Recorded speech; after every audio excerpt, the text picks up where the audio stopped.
It's just, you have to force behaviors. And if you don't force behaviors, whether it's gender or race or just any way you want to say the composition of your team, you're going to be impacted. And that's not recruiting, it is development, as Ken said. How do you force change, though? I mean, Larry, BlackRock has really been in the forefront of the ESG movement within corporate governance and a real leader. And yet change is so slow. So what is, and Ken as well, how do you force change when it is so incremental and so gradual? How do you do something more radical? Have you thought about that? Has the board of American Express thought about more radical things we could do to enhance diversity and inclusion? Because it has to be imbued in the culture of a firm. It has to be talked about, it has to be shown. Behaviors across the entire firm in every region have to be similar.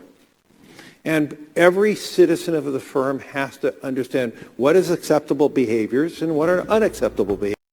I gotta say, I really love the expression citizen of the firm, which implies that there is a sovereign that has power over the citizen. Like the firm has sovereignty. I also like the expression you have to force behaviors. It's not you have to convince people. It's not you have to ration with people. It's you have to force people in order to believe things. And this is talking about ESG, which is environmental social governance. A lot of people are talking about it now. We've been talking about it on this channel for more than 2 years, but I guess it's finally going out in the open. So you get your information on this channel 2 years in advance. And this is pretty much why Target is getting boycotted. But what's interesting is that there is pressure to radicalize them further. You know, like on the media, usually radicalism is considered something bad. But I guess radicalism is bad when the average pleb is doing it. When the multi-trillion-dollar corporations are doing it, it's desirable. So despite the fact that corporations have changed so much within the last 10 years, I mean, if you had a time machine and you would show someone that there is a satanic t-shirt in the children aisle at Target which says Satan will respect your pronouns, and there is a depiction of a demonic entity on that t-shirt, right? And you were to go back in the past during the Bush era and you would show someone that, you'd be like, oh, that's what I'm talking about. Yeah, that's what the satanic panic is all about. The changes have been completely drastic to the point where, yeah, if you were to go back in time, people would not recognize the culture that the West is having right now. But apparently it's not enough. They're still too slow. They're still too slow. And the question is, like, when exactly do they want to get? Like, what is the end point? When will they arrive at a point where they will say, yeah, okay, like, this is good? But obviously this cannot work without authoritarianism, because they said, like, we need to force behaviors. And the moment you stop forcing behaviors is the moment that the spring is going to go back up and things are going to normalize. Which means that there is going to be a class of people that are going to be the enforcers.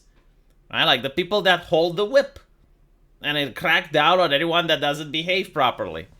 So, I don't know, this does not really sound like a free and just society to me, but it sounds more like a medieval society where you have the aristocracy and where you have the people that have to do what they're told. Now, you may ask, what is BlackRock, in case you don't know? And we're going to look at this article where the ex-Anheuser Busch executives reveals how lefty investment firms pressure companies to go woke. And he's going to talk exactly about the New York-based BlackRock, as well as the Pennsylvania-based Vanguard. Many of the controversial decisions sparking nationwide boycotts from long-time more conservative customers, such as the ill-fated Bud Light promotion, as well as Target, is due to BlackRock and Vanguard. They manage about $20 trillion in capital, and they use their clout to promote agenda politics.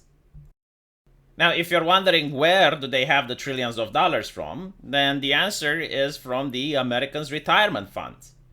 As you can see, one of these firms manages California Pension Fund, the largest in the country, And California politicians can have a big say in the corporate governance and politicking of the firms they invest so heavily in. In California, for example, they recently have mandated those large pension funds that they divest from things like fossil fuels, oil, and gas. In other words, critical strategic resources for the US economy. So the California government is telling these pension firms, we do not want you to have as much investment into fossil fuels, oils, and gas. And apparently, former Mayor Bill de Blasio, mayor of New York, did the same thing. But they also tell BlackRock, State Street, and Vanguard, if they're going to manage their money, they have to commit to things like environmental, social, and governance, which is pretty much the woke score. Adopt firm-wide commitments that they therefore then force on all the major companies in corporate America. So the way it works, according to this ex-Anheuser Busch executive, the government in places like California now or New York are forcing the Vanguard and BlackRock Corporation in order to invest into ESG. So they have to push this political ideology into their corporation, and ESG is always left-leaning, okay? Like, it is always far left. It will never be right-wing, conservative, or neutral. Like, it is always far left. And they have to invest this into their company, like do hirings and promote people and make absolutely sure that this is the corporate policy. And then they have to push the same ideology into the companies that they invest in. And those companies, in turn, have to push that ideology with the companies they work with. So this is how, like, the entire culture of the United States has been turned woke. I mean, it's not that all the companies were looking around and one day they decided that this is the ideology they want to go with. It's simply the fact that it was imposed top down from the government to BlackRock and Vanguard to the other big companies that they invested in, and so far down the line.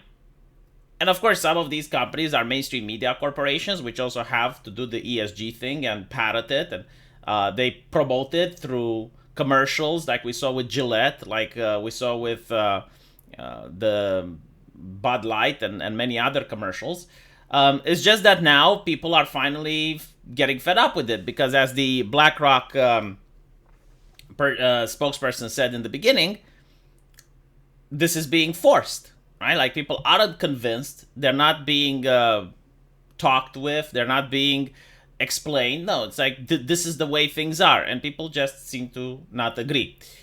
We'll see how all of this pans out, but I am happy that it's finally taking the center stage, and this is actually being discussed, especially before an election. And I'll keep you guys informed. Let me know what you think, and as usual, I will see you in the comment section. Take care.